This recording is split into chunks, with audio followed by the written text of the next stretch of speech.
La santé, c'est moyen. Pour le travail, c'est dur. Je peux pas tout faire. Même le sport, tout ça, c'est très dur. Ça dépend. Après, ouais, je suis devenu épileptique. Je fais des crises souvent. Je mange pas. Je maigris. Cauchemar. Tout le temps le mal. Puis, souvenir. Tout le temps. Ce jour-là, parce qu'en fait, au début, je me rappelais pas trop. Je savais même pas ce qui m'arrivait. Je me suis réveillé, j'étais à l'hôpital. Même mon père, il était là, je savais même pas que c'était. Ça fait 3 jours qu'il me regardait, alors que moi je croyais que c'était un médecin. Et après, il m'a expliqué, mais il m'aurait dit que c'était un accident de voiture, j'aurais pas. Et après, j'ai vu quelques images, et depuis, ouais, j'arrête pas de penser. J'étais dans préparateur de commande juste avant, et puis après, avec le mouvement, je me suis dit, je vais essayer ça. Puis j'y suis allé. Et voilà. Du coup, après, je devais avoir un ITT. Je crois qu'elle m'a jamais été eu. Jamais été fait. Ouais, elle n'a jamais été fait. Donc là j'ai essayé de retravailler, j'ai fait de l'espace vert, j'ai fait 2 demi-journées. Et même 2 demi-journées déjà c'est un peu dur. Tu as été radié du Pôle emploi parce qu'on n'a pas réussi à avoir les Aussi, documents nécessaires. Ouais. Puis après j'ai fait plein de dossiers administratifs. Puis apparemment je suis pas assez. Je remplis pas de critères. Voilà. Parce que pour eux, pour la loi quoi, je suis debout. Donc tant que je peux parler, vous parler rigoler avec vous, j'ai rien. Alors que non, je mange pas, je suis stressé, je sors dehors, je suis angoissé, j'ai peur de parler à des gens, j'ose même plus regarder les gens dans les yeux. Puis là je peux être bien, comme dans une heure, d'un coup je vais tomber dans les pommes. Ça vient comme ça. Je sais pas. Je suis stressé, je sors dehors, je suis angoissé, j'ai peur de parler à des gens, j'ose même plus regarder les gens dans les yeux.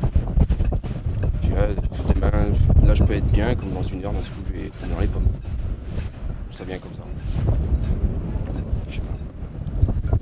Vous aviez des projets avant, des projets de vie, des projets de formation, des projets d'études? J'avais une formation qui a été lancée. Je devais passer mes CACES 3-5. Ouais, du coup, c'est annulé. C'est quoi les CACES? C'est chariot élévateur. Puis après, je vais faire une autre formation aussi. Je vais retourner dans la menuiserie. Mais ça, je peux pas à cause du bruit. La soudure, je peux plus à cause de l'œil. Et tout ce qui est trop fort ou lourd à porter, je peux pas. Tout ce qui est cuisine, il peut pas parce qu'il n'a pas d'odorat. J'ai plus d'odorat, j'ai plus de goût. J'ai failli me faire exploser le crâne il y a une semaine avec une bouteille de gaz. Heureusement que ma conjointe était là, parce qu'elle me l'a averti, parce qu'un coup de vent, la bouteille s'est éteinte. Moi je parlais, et j'ai failli allumer ma cigarette. Heureusement qu'elle arrive à ce moment-là, sinon je serais pas aujourd'hui. Ça faisait quoi, 10 minutes que le gaz se vidait. Je sens plus. Puis j'ai des oublis aussi. Et très fort. Là par exemple, je vais vous parler dans 2 heures, j'ai oublié que j'étais là. Ça va me revenir dans une semaine. Et tout le temps comme ça. Est-ce que vous êtes retourné manifester depuis? Est-ce que vous avez l'intention de retourner manifester? Enfin voilà, comment? Non, mais j'y retournerai plus. Ça sert à rien, enfin pour moi, maintenant. Avant oui j'avais un but, mais non j'ai plus de but. Parce que pourquoi y aller et se faire tuer? Alors que tu viens juste exprimer ce que t'as en cœur. Ça moi non c'est moi j'irai plus. Et vous comprenez que votre père, votre belle-mère, vos proches restent engagés? Ouais. Sérieux je comprends. Au contraire un four. Mais vous aujourd'hui vous avez... Non moi je peux plus, j'ai peur. Rien que de les voir déjà ça me fait fuir. Pourquoi? La police. Avec les sirènes déjà quand je les entends, je suis sur mes gardes. Je peux plus me les voir. Même les pompiers et tout, j'ai peur de tout. Même l'hôpital, les médecins. Je pourrais rester chez moi toute la longueur de journée enfermé, je resterai enfermé. Je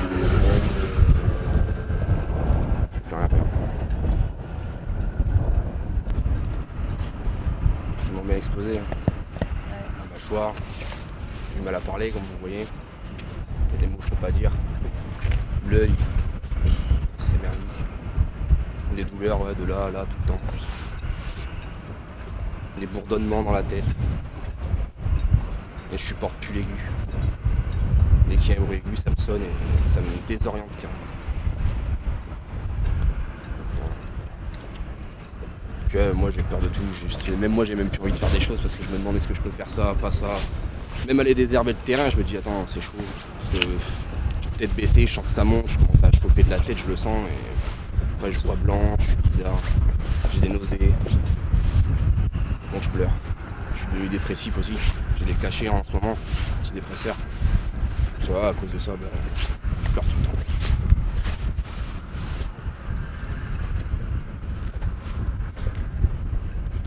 Il a niqué ma vie. C'est tout ce que je veux dire. Il est là, il mange, il est tranquille. Moi j'hésite à manger. Parce que je me dis. Je pense même. Je veux le dire, je pense même plus à demain. Des fois je me dis j'ai envie de mourir. Puis il y a des matins je me dis ouais je vais me tirer une balle. Je vais me foutre un coup de massue, je sais pas, un coup de marteau. Des fois je peux me lever et je vais être énervé. Même ma petite sœur, c'est ma petite sœur, hein, je l'aime. Hein. Je peux m'en prendre à elle pour rien. Pourquoi je sais même pas. Même moi je sais pas. Il y a des jours je vais être bien, je vais rigoler avec tout le monde, et des jours faut même pas me parler. Même moi ça m'énerve, c'est pour ça des fois j'ai envie de me barrer, de me foutre dans un trou et de plus bouger. Peur de me faire mal à moi-même ou aux gens que j'aime. À voir avec le temps. Bon.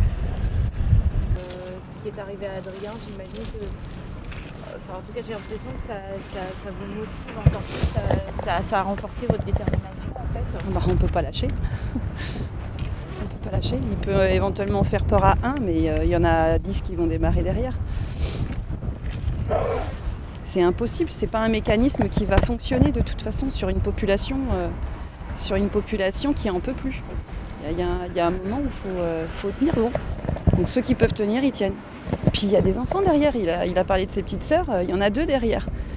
Donc rien que pour les enfants, je peux pas. C'est leur avenir. Il y a toujours la culpabilité, parce que je lui ai dit de ne pas mettre son casque, parce que sinon il allait être pris pour un casseur. C'est une suite de choses et d'événements qui ont fait que c'est Adrien qui a pris, alors que ça aurait pu être un autre jeune. Et Steve, si on avait peut-être éventuellement fait d'autres choses derrière, peut-être que Steve il serait pas parti, il serait pas mort.